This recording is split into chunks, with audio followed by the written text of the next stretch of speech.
2012 को एक सीपीएम के नेता ने पार्टी छोड़ी थी, उसकी हत्या कर दी गई और सीपीएम के नेता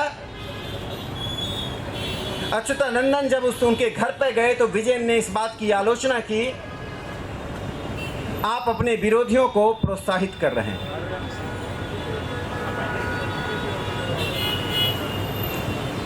आज हम दूसरे उद्देश्य से भी इकट्ठा हुए हैं। इस देश में नरेंद्र मोदी जी की सरकार बनने के बाद बुद्धिजीवियों का एक तबका, जिसमें मीडिया, एकेडमिक्स और कला संस्कृति के भी लोग हैं, इन्होंने देश में इनटॉलरेंस के आरोप से एक डिबेट चलाकर पूरी दुनिया में भारत की छवि को खराब करने की कोशिश की। लेकिन यह इनटॉलरेंस कैसा है? राजेश एक दलित कार्यकर्ता भी हैं। वे केरल में पुलया जाति के एक दलित कार्यकर्ता हैं, जिन्होंने अपने समाज के उत्थान के लिए प्रतिबद्ध होकर संघर्ष किया है, कमिटेड एक्टिविस्ट रहे हैं। और उस राजेश, एक दलित की हत्या होने पर जो संगठन दलितों का मसीहा बनने की कोशिश करते हैं और मनुवाद के नाम पर संघर्ष करते हैं, मायावती जी का एक बयान नहीं आया,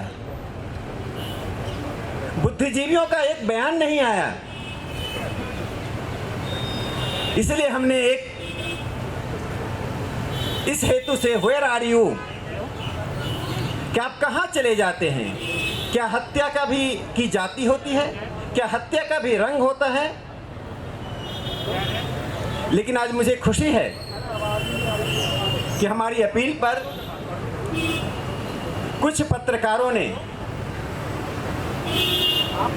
कल ही सहमति जारी की कि वे इस प्रोटेस्ट मार्च में आ रहे हैं।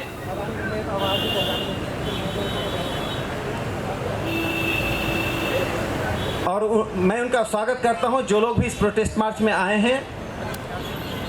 मैं अंतिम बात कह के अपनी बात समाप्त करना चाहता हूं। जिस देश में लोकतंत्र की परंपरा रही है, उस लोकतंत्र की परंपरा पर यदि हिंसा को हम स्थान देंगे तो ना लोकतंत्र रहेगा, ना समाजतंत्र रहेगा। इसलिए मैं केरल के मुख्यमंत्री विजयन को कहना चाहता हूं कि यदि यह हत्या की राजनीति नहीं रुकी तो मार्क्सवादी कम्युनिस्ट पार्टी को पूरे देश भर में चुनौती मिलेगी। वे नहीं समझें कि यह चुनौती सिर्फ केरल की है। यदि निर्दोष कार्यकर्ताओं की हत्या और हत्या की राजनीति और हत्या की राजनीति की संस्कृति को वो नहीं रोकते हैं, ये हत्या एक तरफा हो रहा है। और जो फेक लिस्ट जारी किया जा रहा है, उस फेक लिस्ट में एक मैं घटना बताता हूँ। एक डिवोटी की मृत्यु मंदिर में हाथी के आक्रमण से हुआ है। एक कार्यकर्ता की हत्या सीपीएम के ही डिसिडेंट लोगों ने की। उन सब की सूची विजयन जारी कर रहे हैं राष्ट्रीय स्वयंसेवक संघ के नाम पर।